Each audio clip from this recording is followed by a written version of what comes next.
አንዳችም ከስርዓቱ ከቤተክርስቲያን ስርዓት ፈቀቅ ያልንበትም ይሄርንበትም ነገር የለም። እኚህ መነኩሴ ይሄ የሚሰሩት ስራ ተገቢ አይደለም። እንኳን ለአንድ መነኩሴ ይቅርና ለአንድ ተራ ምዕመን ለራሱ የሴትን ገላ ማሸት መንካት ትልቅ ፈተና ነው። ቅዱስ ሲራክን በመጽሐፍ ቅዱስ ላይ እሳትን ታቅፎ የማይቃጠል ማን ነው ብሎ ተናግሯልኝ። ስለዚህ ይሄ ለእርሶ ትልቅ ፈተና ነው። ስርዓተ ቤተክርስቲያንም አይደለም፣ የሚሰሩት ስራ ተገቢም አይደለም ተብሎ ሲጠየቁ አባቶቻችን እንደሚሉት ክፉ ሰው ለክፋቱ ከመጽሐፍ ቅዱስ ቃል ይጠቅሳል ብለው እንደተናገሩት እኛ አባትም ምን ብለው ሲናገሩ ሰማዋቸው። እናድምጣቸው። ያዕቆብ መልእክት ምዕራፍ 5 ከቁጥር 14 ላይ የተጻፈ ኃይለ ቃል ነው። የቤተ ክርስቲያን አባቶች ይጠሩ፣ ይምጡ፣ ይጸልዩ። እጅግ በጣም በሚያመው ሰው ላይ ጸሎት ያድርጉ። ጸሎት አድርገው በዚህ በመልካሙ ቅባት ላይ ደዌ ይለዋል። ማንኛው ህመም የተባለውን ደዌ ነው የሚለው። በደዌው ላይ በሰውነቱ ላይ ያለውን ደዌ በሚያምበት የወገብ ችግር ሊሆን ይችላል፣ የዲስክ ኬዝ ሊሆን ይችላል፣ ለምሳሌ እንደዚህ የእጅ ችግር ሊሆን ይችላል፣ የራስ ምታት ሊሆን ይችላል። ጸሎት እያደረገ ያን ቦታ ይቀባው። ደዌውም ደግሞ ከዛ ሰው ላይ ይወጣል ተብሎ ተጽፏል። ለዚህ ጥፋታቸው ከመጽሐፍ ቅዱስ ቃል ጠቅሰው ራሳቸውን እየተከላከሉ ነው። በደንብ ኮፒ ሊንክ ሼር ፖስት እያደረጋችሁ ለብዙዎች እንዲዳረስ አድርጉልኝ። ያነሱት የመጽሐፍ ቅዱስ ቃል ቅዱስ ያዕቆብ መልእክት ምዕራፍ 5 ቁጥር 14 ላይ ያለችው ነው። ከናንተ መካከል የታመመ ሰው ቢኖር ይላል የቤተ ክርስቲያን ካህናት ወይም ሽማግሌዎችን ወደ እርሱ ይጥራ፣ እነርሱም በሽተኛውን በጌታ ኢየሱስ ክርስቶስ ስም ዘይት ቀብተው ይጸልዩለት። እንዲህ አይነቱ እምነት ላይ የተመሰረተ ጸሎት በሽተኛውን ያድነዋል፣ ጌታም ከበሽታ ይፈውሰዋል፣ የሰራው ኃጢአት ቢኖር ይቅር ይባልለታል የምትለውን ሐሳብ አነሱ። እሺ በእነሱ ሐሳብ እንሂድ። ከናንተ መካከል የታመመ ሰው ቢኖር የቤተ ክርስቲያን ካህናት ነው የተባለ። መነኮሳት ካህናት ናቸው ከተባለ ልክ ነው። እሱ ጋር አይደለም አሁን ትልቁ ችግራችን ግን ምንድነው? ከናንተ መካከል የታመመ ሰው ቢኖር ነው። በከተማ ላይ ካለ ሰው መካከል በከተማ ላይ የሚኖሩ ካህናትን አግብተው ዓለም ላይ እየኖሩ ክህነታቸውን እያስቀጠሉ ያሉ ሰዎችን እንጂ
ወደዚህ የተባረከና የተቀደሰ ቦታ መጥተህ ነበር በረከት ልትቀበል ቦታው ልትጎበኝ ከአበው አባቶች ልትባረክ የናቡነ ሳሙኤል የናቡነ ተስፋ ወሪያት የናቡነ ሚናስ የናቡነ ምስራቃዊ በረከታቸው ሊያድርብህ አበው በሚስጥር ጠርተው ነበር። አንተ ግን ዋልባን አቃለልከው። የአንድ ባለሀብት መኖሪያ ቤት ያክልን እንኳን ክብር አልሰጠኸው። ይቅርታ አለደለ እንዴ ተንበርክኮም እናንተንም የኢትዮጵያ ሕዝብንም አባቶችንም ገዳሙንም ካለማወቅ የተነሳ በድፍረት በሰራውት ቪዲዮ በጣም ይቅርታ ተጸጽቻለሁ ይቅር በሉኝ አለ አይደል እንዴ? ከዚህ በላይ ምንድነው የሚሆነው? እሸቱ መለሰ ለኦርቶዶክስ ብዙ ስራ አልሰራም እንዴ? በውስጥ መፍታት አቅቷችሁ ነው? 10 ጊዜ ይቀጣጠል ሰው ይስማልን አለ። እናንተ ዓለም በቃኝ ብላችሁ ገዳም መስመሩ ለፈጣሪ የተንበረከካችሁ ሰዎች ይቅርታውን መቀበል አቅቷችሁ ነው?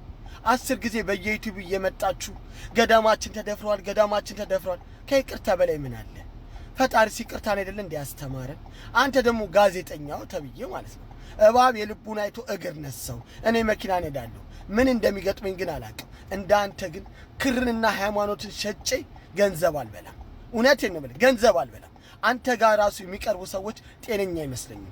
አባቴ አንተ ፈጣሪን ብታገኘው አንተ ጋዜጠኛ ይሁዳን ትሸጠዋለህ። ወደ ራስህ ተመለስ። ሃይማኖትን ሸጦ ገንዘብ ከማግኘት ይልቅ አስማንተ በውስጥ በኩል መፍታት የሚቻልን ነገር በሚዲያ እያመጣ ይቀጣጠልልኝ ሰው ይስማልኝ አትበል አባቴ። እውነቴን ነው የምልህ። ክርን ሸጠ ከምትበላው ይልቅ ለፈጣሪ ተንበርክከ አንድ እንጀራ ብትበላ ለአንተ ያምርብሃል። እውነቴን ነው። በጣም አስቀያሚ ጋዜጠኛ ነህ። ሁሌ ሳይክ ሰው በሰራው ውስጥ ገብተህ ማጨማለቅ ነው ስራክ። እኛ ግን አንድ ነገር ልንገርህ፣ እሸቱ አጥፍቶ ከሆነ እሸቱ ከዚህ በኋላ ማንንም ይቅርታ እንዳትል፣ ተንበርክከ ለፈጣሪ ይቅር በል። ፈጣሪ ብቻ ነው አንተን ይቅር የሚልክ። እነዚህ ሰዎች ደጋግመው አልሰሙክም።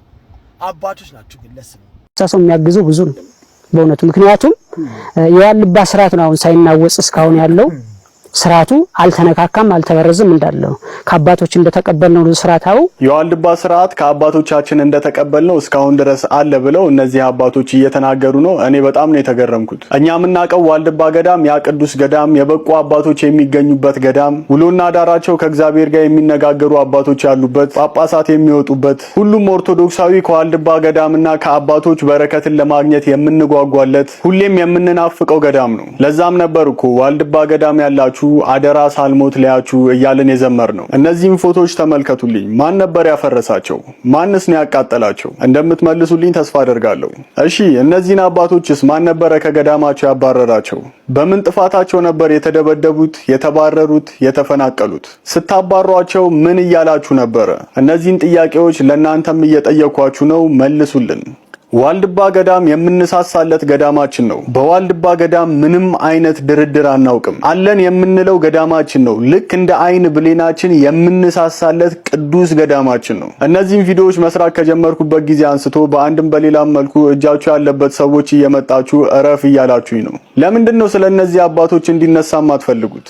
እኔ ምንም አይነት ተልእኮ የለኝም። የአባቶቼ መሳደድ፣ መገፋትና መገደል ግን ያሳስበኛል። የዋልድባ ቅዱስ ገዳም ክብር ያሳስበኛል። ስለዚህ ዝም አልልም። ገና መናገር ጀመርኩኝ እንጂ አልጨረስኩም። ብዙ የማሳውቃችሁ ነገር አለኝ። ለእሸቱ መለሰ ስመ ክርስትና ወልደ ገብርኤል በዋልባ እንዳልሻ ቅድስት ኪዳነ ምህረት ዘተስፋ ሐዋርያት አንድነት ገዳምና በገዳሙ ስም በተሰበሰበው ማህበረ መነኮሳት ስም የምናስተላልፍልህ የክፉ ስራ ውጤት። እናታችሁ ከቻላችሁ ይሄን ቪዲዮ እስከ መጨረሻው ተመልከቱት። ካልቻላችሁ ግን ቢያንስ ቪዲዮ እንደደረሳችሁ 5 ጊዜ ኮፒ ሊንክ አድርጋችሁ ለዚህ እግረኛው ለሚባል ሰውዬ አድርሱልኝ። ይሄን ቪዲዮ እየሰራው ያለሁት እኔ አሁን ከመናገራቸው ሰዎች የተሻለ ዕውቀት የተሻለ መንፈሳዊነት ኖሮኝ ሳይሆን ግን ሁሉም ነገር ሚዲያ ላይ መቅረብ አለበት ብዬ አላምንም። በተለይ ደግሞ ቤተክርስቲያንን ገዳማትንና መነኮሳትን የራሳቸው የስጋ ፍላጎት ማሟያ አካል አድርገው ወደ ሚዲያ ይዘው የሚመጡ ሰዎችን አጥብቄ እቃወማለሁ።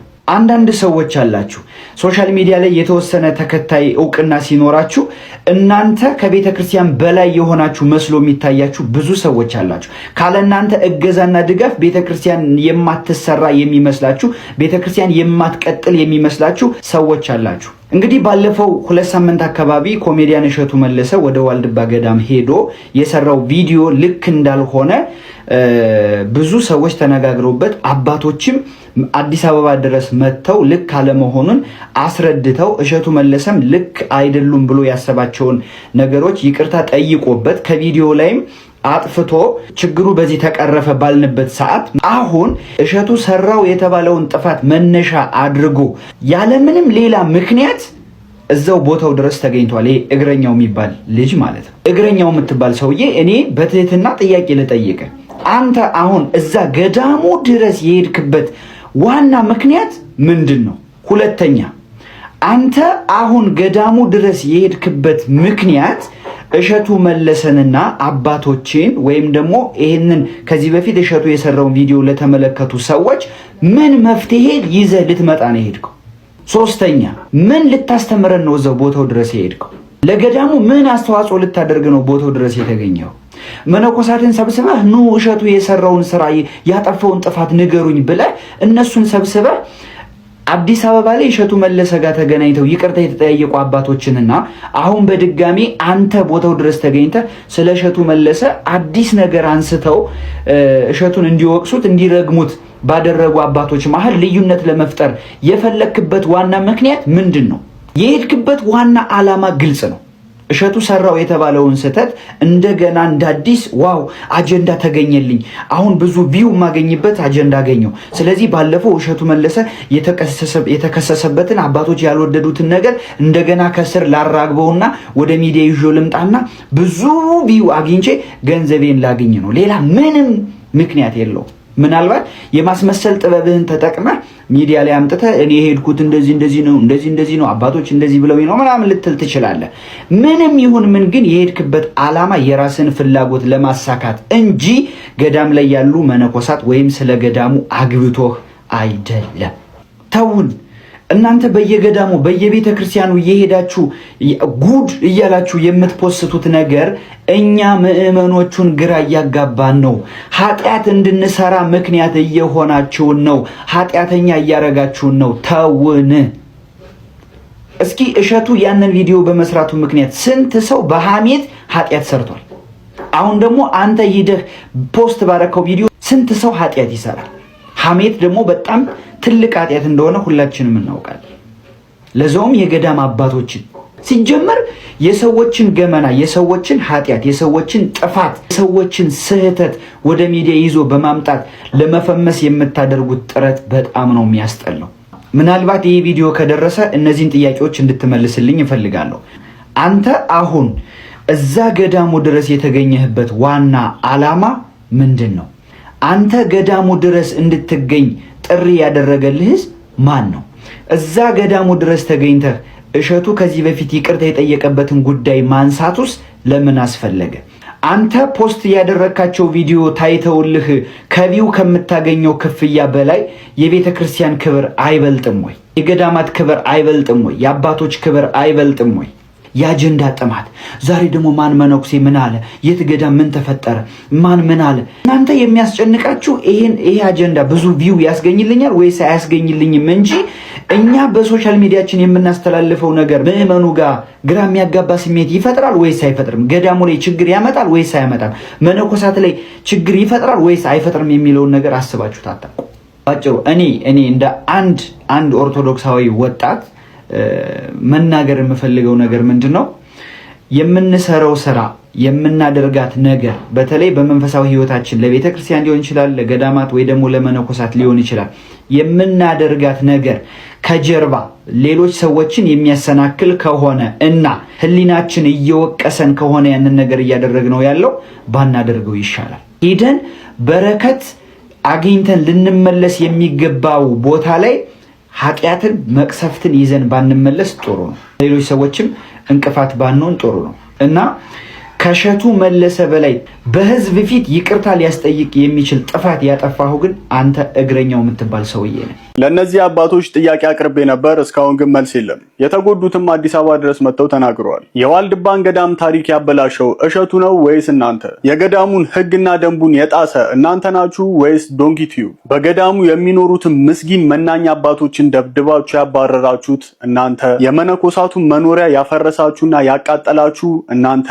ተው እንጂ ብዙ እናውቃለን እኮ አንናገርም ብለን ነው እንጂ 800 መነኮሳትን በየሜዳው የበተናችሁት የት እንደገቡ እስካሁን የማይታወቁ ይኑሩ ይሙቱ እስካሁን ድረስ ድምጻቸው የጠፋ ያለበት መጀመሪያ የገዳሙንና የመነኮሳትን ክብር ያዋረዳችሁትና ዝቅ ያደረጋችሁት እናንተው ናችሁ። አስፈላጊ ከሆነ እንዳለ ያደረጋችሁትን ቀኑን እየጠቀስኩኝ ይመጣሉ። በደብረ አባይ፣ በአዲያ አባት፣ በሽረንዳ ስላሴ የተሰደው የነበሩት ገዳማውያንን እንዴት ረሳችሁ? መነኩሴ ክላሽ ይዞ ዱላ ይዞ መነኮሳትን እየደበደበ ሲያባረር ያየነው እናንተ ጋር ነው። እናንተ ያበላሻችሁትና የጣሳችሁትን የገዳሙን ህግ ማን መጥቶ እንዲያስተካክለው ነው? እናንተ መነኮሳትን ደብድባችሁ ስታባረሩ፣ መኖሪያ በዓታቸውን ስታፈርሱና ስታቃጥሉ ጽድቅ፣ ሌላው ሲናገር ኃጢአት የሚሆንበት ምንም ምክንያት የለም። መጀመሪያ ያጠፋችሁት እናንተ ናችሁ። በጣም ብዙ የምናውቀው ነገር አለ፣ እንድንናገር አትገፋፉን። አፈቀላጤው ኮሜዲያን እሸቱ እንዴት መነኩሴዎችን እንደተጫወተባቸው በኋላ እናወራለን። አሁን ግን እንድናወራ የምፈልገው ስለ እግረኛው ሚዲያ ነው። እግረኛው ሚዲያ ብዙ ጊዜ ሲሰራ አይታችሁት ከሆነ ማቀሳሰር ላይ በጣም ጎበዝ ነው፣ በጣም የተካነበት ነው። ግን ያሁን የገረመኝ ምንድነው ያሁኑ በጣም የነፍስ ጥያቄና የገንዘብ ጥያቄዎች አሉ። ይሄ በጣም የሚያስገርመኝ ነገር ነው። አሁን እሱ ከዚህ አምጥቶ መነኩሴዎችን ሚዲያ ላይ ያሰጣቸው። ሲጀመር አብዛኞቹ መነኩሴዎች ስለ ሚዲያ የሚያውቁ አይመስለኝም። ገብቷቸዋል። እኔ በጣም ያዘንኩት ደግሞ ሁለተኛ በመነኩሴዎች ነው። መነኩሴዎች እኔ በጣም የታዘብኩት አንዱ መነኩሴ ምን አለ በጣም እያማት ነበር ማለት ሶሻል ሚዲያ ሜንስትሪም ላይ እንግዲህ ለሙሉ ኢትዮጵያ ጫፍ እስከ ጫፍ ለሚደርስ ሚዲያ ምን እያለ ነበር መስላችሁ? እሷ እኮ እንዲሁም መነኩሴ ያልነበረችም ኮሜዲያን እሸቱን የፈቀደችለት ምናምን የተቀረጸችው ምናምን እያለ ነበር። እና ጭራሽ ማለት አንዳንዴ እኮ ዋሽታችሁ አስታርቁ ይባላል እኮ ምን ማለት ነው? እሷን ለሚዲያ ያማታል ወጥቶ እንደዚህ በቃ አሁን እኮ ገብታችኋል ላይ ኋላ ቀር ናቸው ምናምን እየተባለ በኦርቶዶክሶች ምናምን እንሰደበት ብዙ ነገር አለ ላይክ እና አሁን እዚህ ጋር እምነትና ዓለማዊነት አለ። እነሱ ዓለማዊነትን ለምንድን ነው እንደዚህ የፈለጉት? ኮሜዲያን እሸቱ ይቅርታ ጠየቀ አይደል?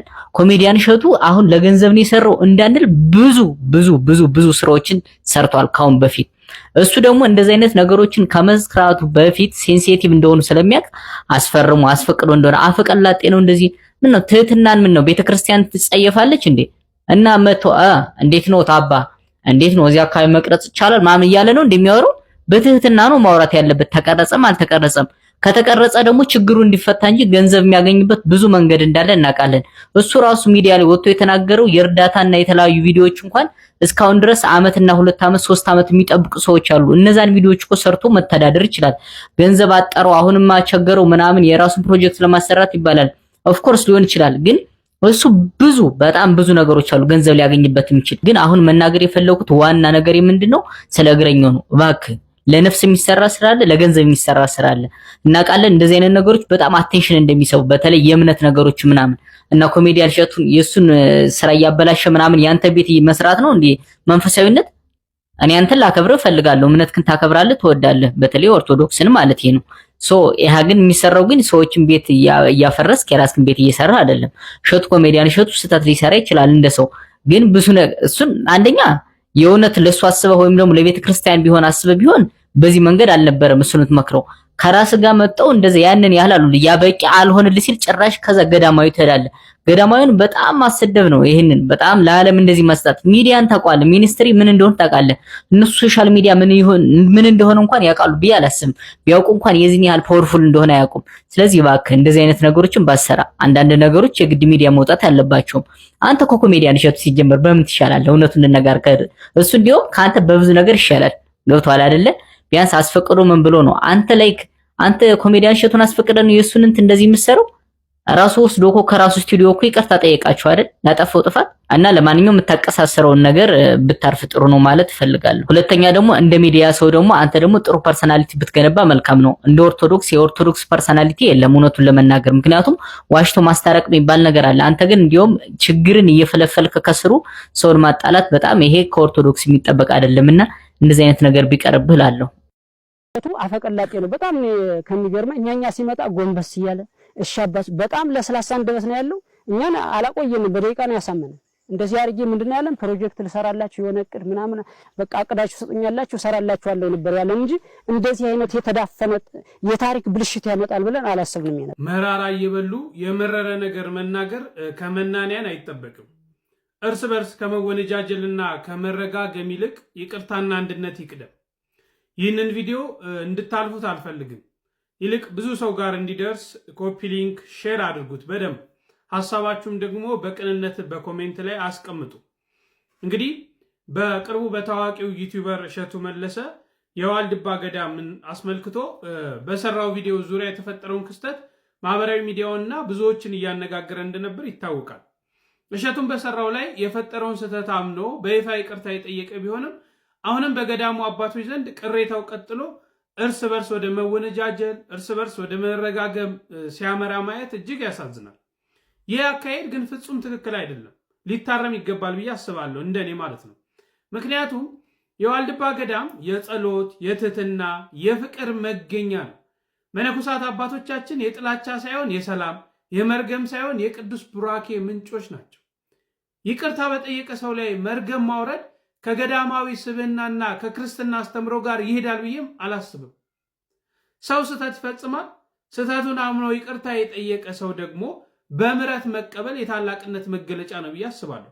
ስህተትን በቂም መያዝ በመካከላቸውን ያለውን ክፍተት ያሰፋል እንጂ መፍትሄ አይሆንም። የሚዲያ ስራዎች አንዳንድ ጊዜ የቦታውን ትክክለኛ ገጽታ ህግ ሳይጠብቁ ሊሰሩ ይችላሉ። ይህንን ስህተት በማረምና እውነታን በማስተማር ፈንታ ግለሰብ አታሎናል፣ ሸውዶናል ብሎ መክሰስና መራገብ ለሌሎች አካላት አሳልፎ መስጠት ነው፣ በር መክፈት ነው ማለት ነው። ስለዚህ እርስ በርስ አለመወነጃጀል በዚህ አስቸጋሪ ጊዜ ማህበረሰባችን የሚፈልገው አንድነት እንጂ መከፋፈል አይደለም። እርስ በርስ መካሰስና መወነጃጀል ጉልበታችንን ያደክማል፣ በመካከላችን ያለውን መተማመን ያጠፋል። ስለሆነም አባቶች እንደ አባትነታችሁ ይቅርታ እንዲያስቀድሙ ህዝባችንም እኛም ከስሜታዊ ወጥተን ደግሞ ነገሮችን በሰላምና በማስተዋል መመልከት አለብን ብዬ አስባለሁ። መርገም ይጥፋ፣ በብትኩ ይቅርታ፣ ፍቅርና ሰላም በመካከላችን ይንገስ ብዬ አስባለሁና ይህ አካሄድ ትክክል ስላልመሰለኝ ነው ይህን ቪዲዮ የሰራሁት። ሀሳብ ስጡበት። አመሰግናለሁ።